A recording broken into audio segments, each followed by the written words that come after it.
How many times in the history of politics has anyone ever been up on the stage for a debate and after discussing issues with the person across the room from them or across the podium from them, stood up and said, "You know what?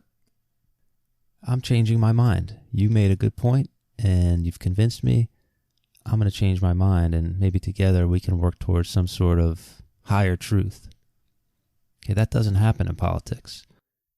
The problem is that's the one thing you need if you're going to come to some sort of consensus with someone who disagrees with you. You have to be willing to go into some sort of, argument or disagreement, and you have to be willing to accept the fact that you could learn something and you might be willing to change, if not your entire outlook, you might be willing to change certain points or certain factors. Unfortunately, a lot of times when we see debates and, people standing up in front of Congress and the Senate and all those types of things, it's just one side saying things, the other side not listening, and then both sides getting further entrenched and more angry as these things go on. And that's why psychological studies show that debates are completely useless. All they do is serve to entrench people in their own personal beliefs that they already held going into the debate. So what a waste of time that is. Now, the reason I say that here is because this is exactly what was happening in Rome over 2,000 years ago. We had two major issues after the Second Punic War, going from about 140 BCE all the way up to the time of the Social War, which is what this episode is going to be about, which happens in 91 BCE. And the two major issues are, first, you have a group of, we call them Italian allies, or the city-states or the countryside or the areas around Rome in Italy that wanted to be part of Rome. So on the one hand, you had a more conservative, we call them the Optimate faction, who wanted to stay conservative. They didn't want to let these people in because they felt like this assimilation could detract from Roman values in the long run. And on the opposite side of that, you had a group that's often called the Populares, or kind of a more assimilation-based group that wants to give full citizenship rights to a variety of different parts of Italy, and if not full citizenship, at least partial citizenship for some areas. And the second big issue besides citizenship was this land displacement issue. The fact that soldiers, veterans from the Roman legions were often coming home to their farms and finding that due to a variety of issues that we went into last episode, bigger, more wealthy landowners were able to buy up their farms or boot them out or make them Godfather, Mafia-style offers they couldn't refuse because they had the benefit of slave labor and wealth and, let's face it, a good relationship with the political elite in Rome. So again, you have that conservative faction called the Optimates who are just saying kind of, tough luck. And you have the Populares and the Italian allies who are saying, we need to figure out a way to redistribute this land before bad things happen. So add into this kind of toxic stew of, bad things happening in Rome, add into that your run-of-the-mill corruption from the political class, and all of a sudden you're in real bad shape here and you're heading for a cliff. And there was people in Rome that could see this coming. And this crisis that we're about to talk about, called the Social War, could have been avoided. There's no doubt that cooler heads could have prevailed. You had opportunities for reform. If you remember from last episode, we talked about the Gracchi brothers and some of the reforms they tried to make. And while the Senate might not have been able to go along with everything, they could have come to some sort of compromise. But instead, because of that seeming human nature where neither side's willing to change their mind, neither side's willing to give an inch, particularly during this period in Rome, what we're going to see is violence and misery resulting from this stuff. And it's a classic example of one of the great lessons of history, which is when words and discourse become useless, swords and violence become useful.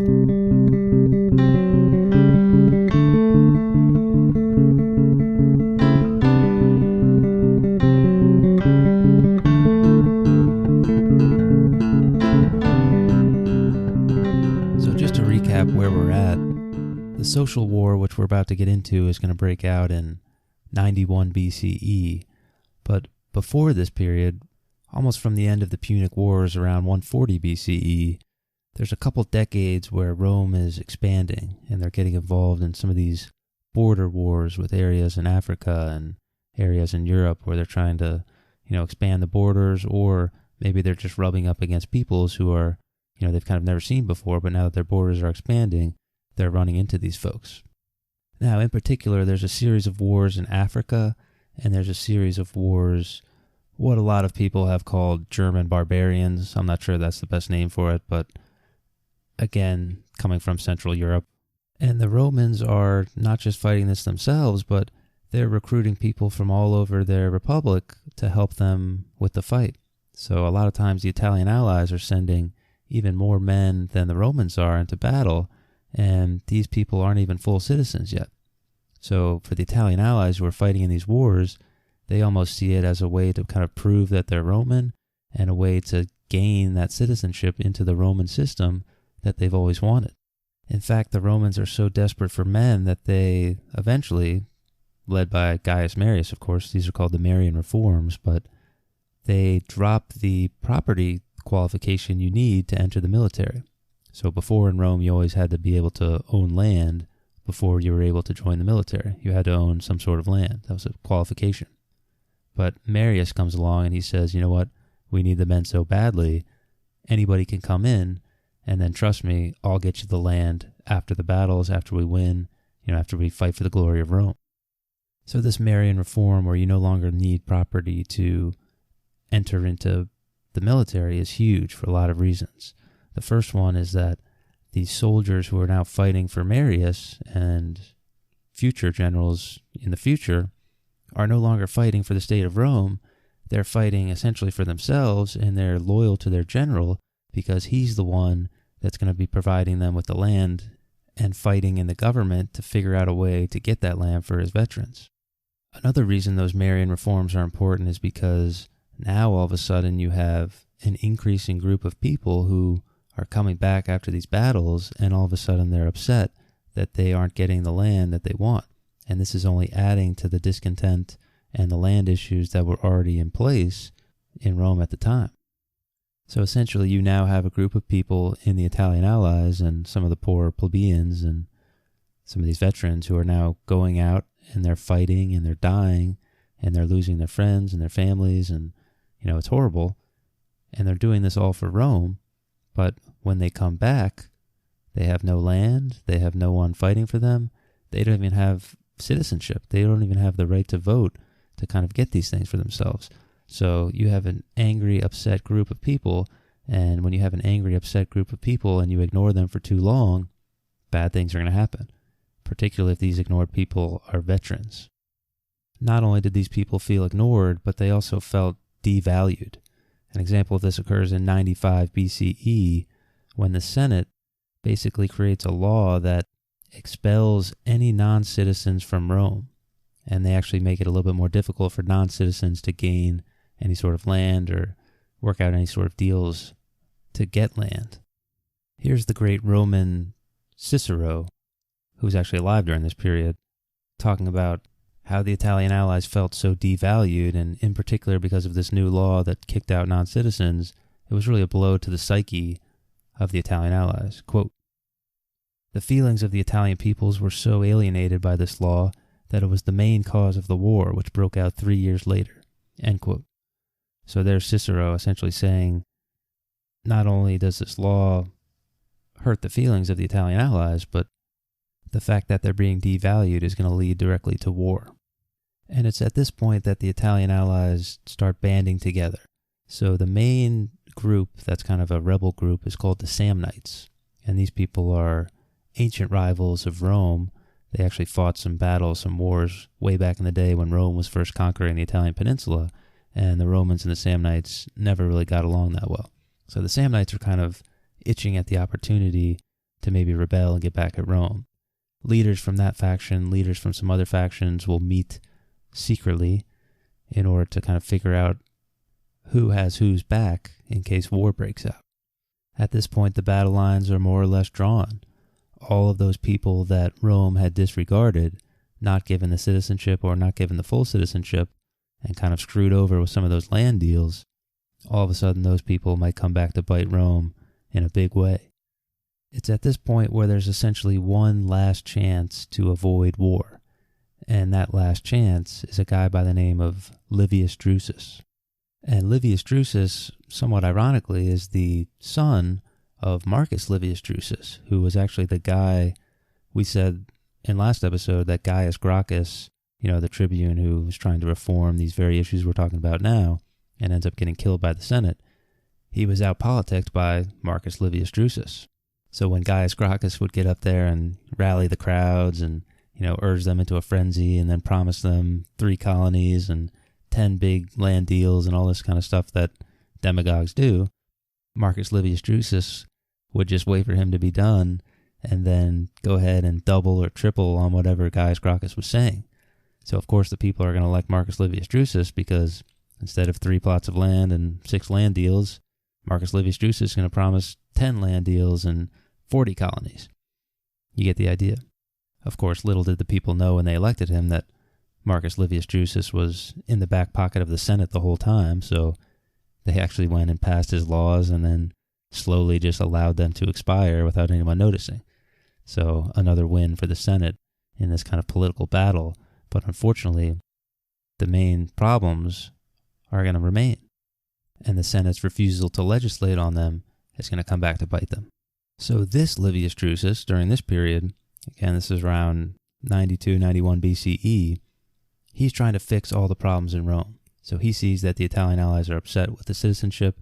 They see they're upset with these land deals that aren't working out for them. And basically, what he wants to do is try and get all these groups together, maybe make some legislation that makes everybody a little bit happy and a little bit unhappy, and then hope that's enough to prevent war. So Drusus has a couple, level-headed, rational friends in the Senate. He's actually friends with the Italian allies as well, and he's hoping he can make this thing happen to prevent war.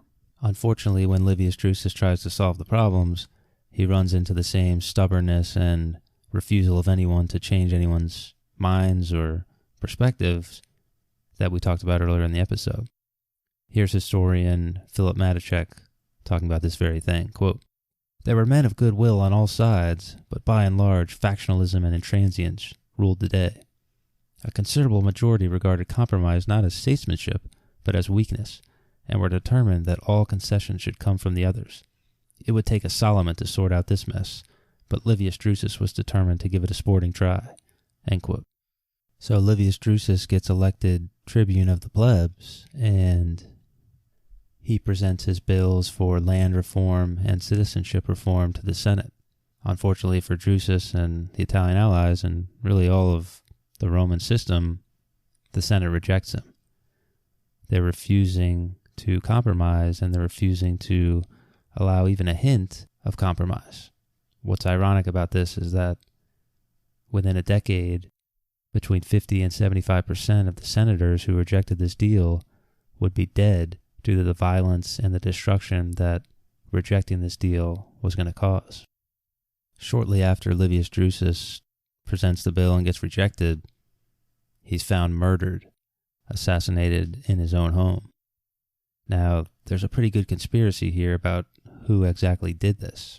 So some people think it was the Senate, who just want to kill another tribune of the plebs who's causing problems, get him out of the way, just like they got Gaius Gracchus and Tiberius Gracchus before him out of the way. Other people think it was just a random murder, maybe somebody he had wronged in the past. And other people actually think it might have been the Italian allies themselves. So if you remember, I said that the Italian allies were starting to meet together secretly and starting to plot against Rome. Livius Drusus was there for some of those meetings, not because he was plotting against Rome, but because he wanted to get a sense of how they were feeling. He was trying to avoid the war so he could make a deal that worked for them. But a lot of people think that he might have known too much, or at least the Italian allies thought he knew too much, and they had to kill him before he spilled the beans.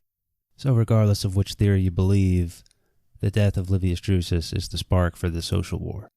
The common people see this as another tribune of the pleb murdered. They see violence in the streets, they see chaos, and it's officially on. The rebellion of 91 BCE has begun. And after all that's transpired, it's worth asking, were the rebels justified? Was this social war a justifiable war? Well, here's Roman historian from back in the day, Velleius Paterculus, quote, "The rebels were completely justified. They wanted to become citizens of the empire whose lands their arms defended. Every year in every war they contributed twice the amount of infantry and cavalry as the Romans, and yet they were not allowed to be citizens. It was their efforts which had raised the state to its pinnacle of success, and yet that state treated with disdain those of its own race and kin, rejecting them as strangers and foreigners." End quote. So again, you see that how upset the Italian allies were that they were contributing veterans and soldiers and horses and materials to these wars, and they were coming home not able to share in the spoils of war. And it's interesting to note as the war gets going here that there were really no hard and fast battle lines. So between the Italian allies and the Romans, there was no difference of ethnicity, there was no difference of race, there was no difference of religion. The only difference between these two groups of people were that one group could vote and the other group wanted to be able to vote. And there are stories throughout this war that exemplify this. So for example, there's almost a Christmas truce, the World War I Christmas truce, famous story of fraternization between the two opposing armies. That type of stuff seemed to happen all the time during this war, where people would recognize friends and family members from across the lines, and occasionally they'd go out and chat with each other before they had to go back into their camps, stuff of that nature. A lot of times, both sides would organize these spy missions where they'd send in people into other camps, but instead of, trying to sneak them in, they just walk them through the front gates because everybody looked so much like everybody else, it became difficult to distinguish who was who. And these people would go in, they'd collect information and, just walk right back out. So again, there's really no hard and fast battle lines in this war. It truly is a civil war. And both sides had about 100,000 men at their disposal, so it was going to be a slugfest. I think most people think Rome had the advantage from the start, which we'll get to in a second, but this was not going to be an easy war for the Romans, in particular because they were fighting people who knew their strategies, who knew how they fought, and who were just as tough and ruthless as they were.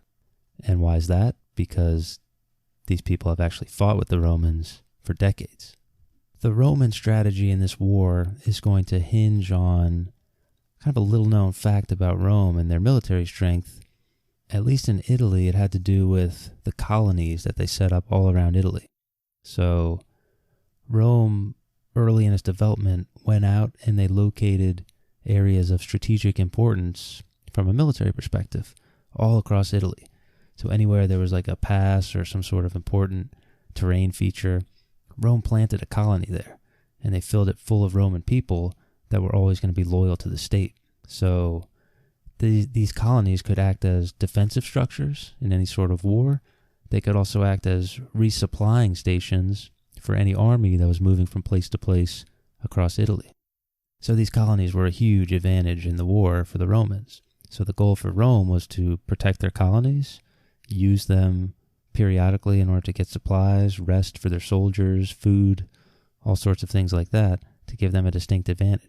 So use the colonies well, defend well, and use the resources of their superior empire and logistical system in order to wear down the Italian allies. And of course, the Italian allies have kind of the opposite perspective, the opposite strategy. They want to capture and neutralize any of these colonies. And the other thing they actually have to do is go out and prove to the rest of the world that they can fight and be a legitimate force. So a lot of areas in Italy remain neutral. If there was any people who were watching from overseas, maybe curious, it would be nice to know, for the Italian allies at least, that they could win some battles and gain some support that way. And again, it is important to note just how similar these peoples were, even though they were at war. So the Italian allies set up a capital city very similar to Rome. They copied the Roman constitution. They fought just like Romans. So it appears that if the Roman Senate had just given them the citizenship they wanted, this whole thing probably would have been avoided. And that's even more ironic when we find out the end of this war, which is coming in a little bit. Ultimately, the first year, from about 91 BCE to 90 BCE, goes horribly for the Romans. So they actually lose a bunch of battles. They're losing up and down the Italian peninsula. The Italian allies are proving much tougher than the Romans expected for all the reasons we went over earlier. And the Romans are getting in a little bit of a bad shape here. The only generals that seem to be doing well for Rome are Gaius Marius and Lucius Sulla. Much more on these two guys in the next episode, but we're going to enter in Marius to this period of the Romans losing a lot of battles and maybe their psyche is a little bit fragile. And there's one thing in particular that Gaius Marius does that changes this war drastically.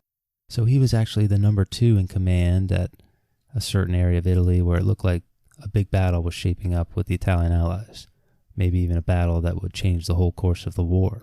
So it's important to note that Marius is not known for being a number 2. He wants to be a number 1. So he's a 6-time consul. He's led armies against those German barbarians. He's won wars in Africa.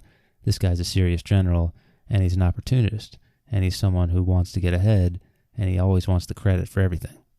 So Marius is subordinate to the guy named Rutilius, who's the consul of the time, and it appears that Rutilius just hates Marius and can't stand him, so he splits his army in half. Marius has one half, Rutilius has the other half. And in classic Roman fashion, there's very little communication between the two commanders, oftentimes because they have totally different perspectives on what they want to do with the war. So Rutilius wanted to use the traditional ancient strategy of just line your guys up, point them at the enemy, and charge, and hope you come out on top. That's one of the things that surprises me every time I read about these ancient battles is how often that's the battle strategy. It's just line up and charge. I mean, it's incredible how often that happens back in the day. Anyway, Gaius Marius prefers a much more subtle maneuvering approach where he's not just directly charging all the time. Here's historian Philip Matichek again talking about this difference. Quote, "A slow approach was in any case Marius's preferred form of combat. To delay battle, keep close to the enemy, wait for a mistake, and then force an action on favorable ground. In the meantime, skirmishing and minor clashes would harden the nerves of the men and accustom them to their enemy and their tactics.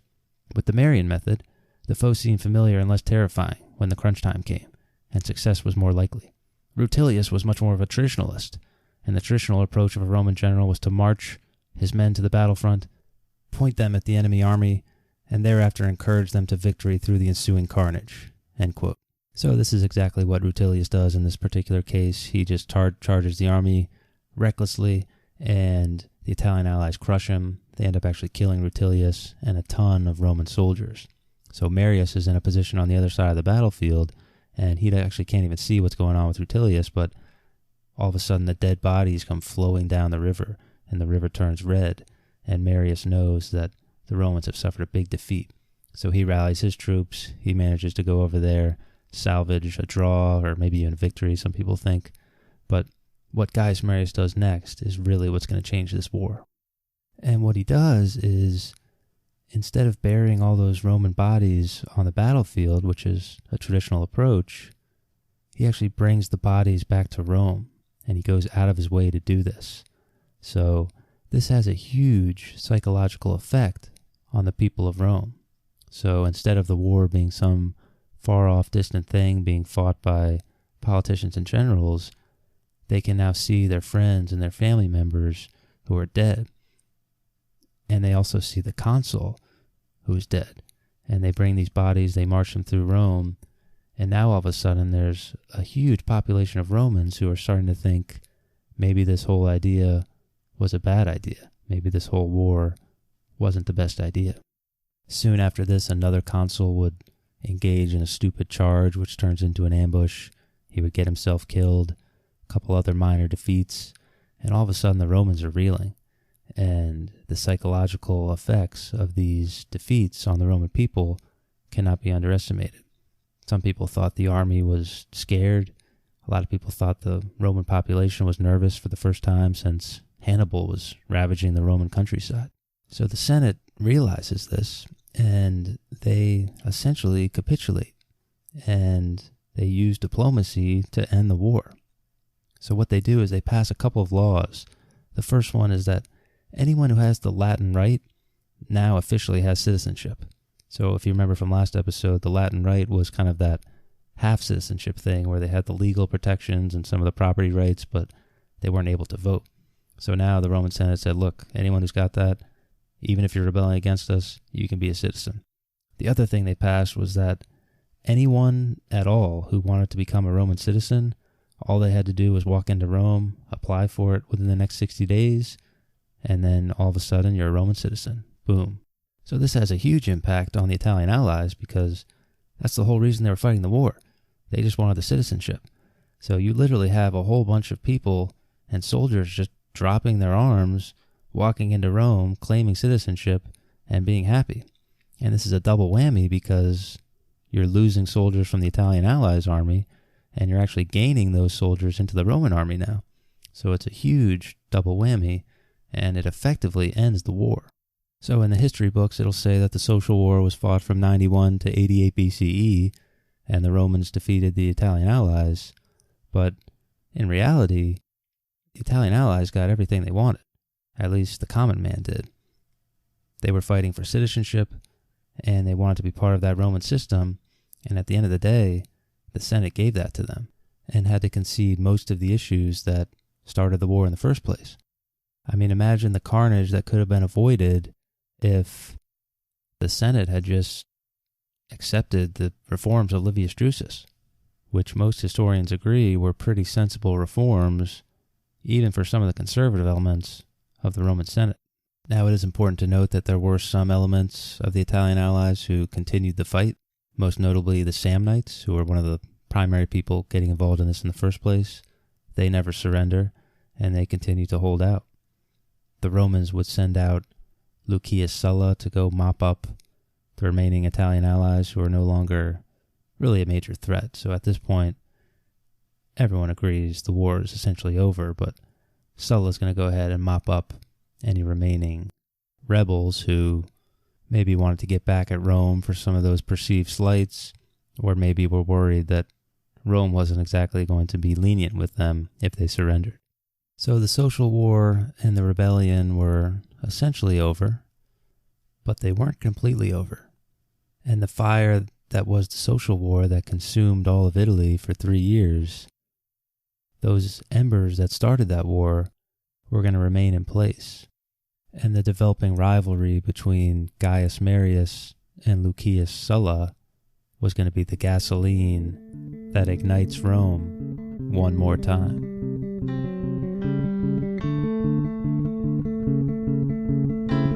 If you like this episode of the podcast, or any of the previous episodes, you can leave a rating or review on whatever platform you're listening to it on. I'm told this helps spread the podcast to people who might be interested in listening to it somehow. So that would be fantastic if you could do that. If you didn't like the episode, you can leave me an angry tweet, and we can talk about why it was terrible. Ultimately, I'm just glad you're out there listening. So that being said, thanks for listening.